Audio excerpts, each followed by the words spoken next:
Hey everybody, it's Ace here. That's spelled A-E-S, but pronounced like A-C-E. Welcome to my Bioshock 2 walkthrough. First thing, this is not a movie. This is my walkthrough with my commentary. I will be talking over practically the entire thing.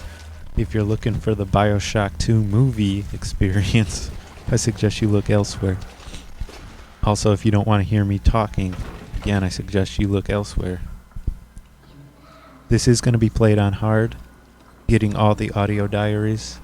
I'm not going to play the audio diaries for you. As I said, this is not a movie. I'm not going to comment every time I pick up an audio diary. There's over 100 of them, but I do get them all, so just watch the video or use a text guide to clean up ones you might be missing. I will be getting all the power to the people upgrade stations, and I will be commenting on all of those. So if you happen to be playing alongside my videos, maybe not looking at my screen, the screen playing my video, I will be giving audio commentary on the power to the people, so you won't miss those. If you follow along, you will get most, if not all, of the achievements. Some are based on skill, some are also multiplayer. I'm not gonna talk about every achievement. You just look up the achievement you need so you know what you're looking for. There are 3 secret achievements in particular that if you don't know what you're looking for, you can easily miss them. So I will be commenting on those when they occur. I am playing on the PC. If you're playing on a console, it's the same thing. The only difference is the controls. So if I mention any controls, it's for PC. You can see a splicer ran out there and got shot in the back by another splicer. When that second splicer runs out, you just jump out, bore into him with your drill. Over here is your first door that needs a key code. This particular code is written on the door itself. Most of them are in audio diaries that you find elsewhere. You can see once you do hear the code, it will show up on your lock screen, so you don't have to remember it or try to go searching through audio diaries to retrieve it. But when it comes to managing resources, Eve, health, ammo, I'm pretty strict. I'm a little over efficient, especially in the early levels.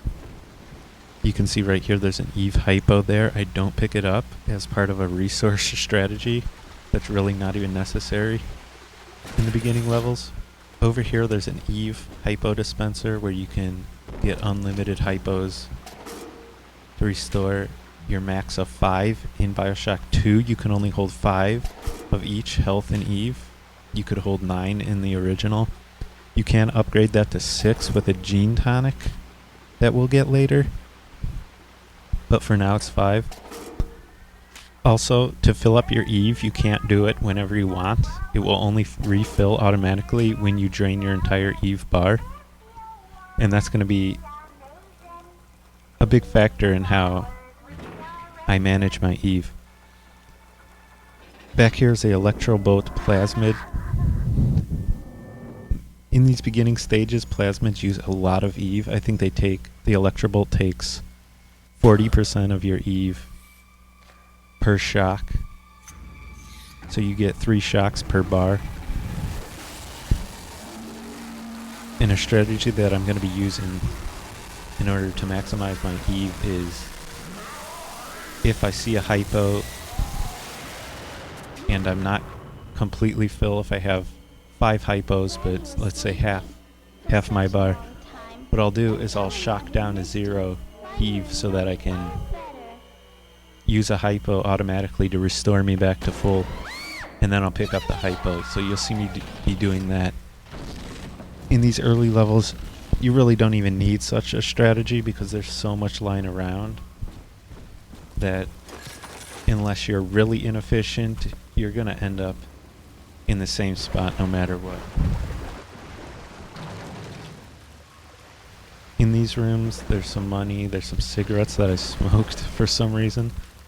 There's no reason to smoke them. All they do, since you'll have max Eve, all it's going to do is take down your health. Again, it's not going to matter because there's so much health lying around that in the end you're going to be filled in everything. So you don't have to be super strict with that. especially in the beginning levels, but that gives you an insight into how I treat my resources. Here you're going to see I'm going to shock the door, and there's going to be an Eve hypo right there. So I'm going to shock twice randomly so that I can pick it up and be 5 and full, instead of just leaving it there and be 5 with half an Eve bar. And there I pick up some canned food to make up for the cigarettes I picked up. Here, shock the guy, knock him into the pool, shock her, smack her with a drill. Shock this generator, that's going to be your full Eve bar. She's going to have an Eve hypo, that's going to restore you back to full. When I fall down here, I actually get hurt. I've done that many times. I almost never get hurt. I think I jumped in this take. If you don't jump, you just fall off. Especially if you hit that rubble, you won't get hurt. Again, it's not going to matter.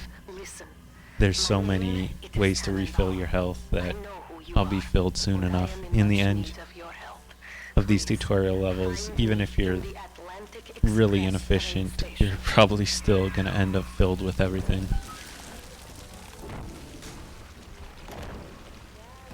Coming up in the bathroom, there's going to be a door that's locked. You need to put in $5 to open it. Inside, you actually find $7 and some aspirin. So technically it is worth it, but because you have to pay to open the door, you only make a couple bucks off of the deal. When you come outside, there's going to be a splicer, just shock and clock as I call her. You don't have to spin the drill. Just press the button once to swing it, and that'll kill her. There you can see another Eve hypo right there, but first I'm going to come in here, shock the water, killing both of those, shock randomly to drain my Eve, and pick up the hypo. So that's the strategy that I use to keep my Eve as filled as possible. Again, in the beginning levels, it's completely overkill. It's not even needed because there's so much stuff lying around.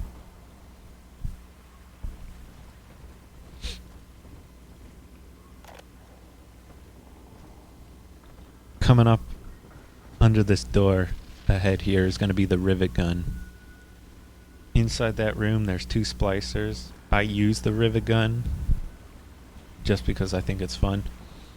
I actually shock and then do a headshot with the rivet gun. I do pretty well in this take. I think I fire 3 rivets to take out 2 splicers. You can kill them any way you wish, especially the second splicer who's closer. You can certainly just shock and clock.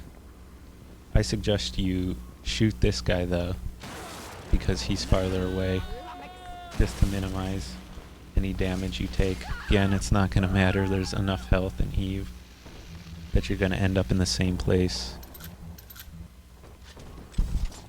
Even if you choose to go in blazing, don't even shoot the shocker.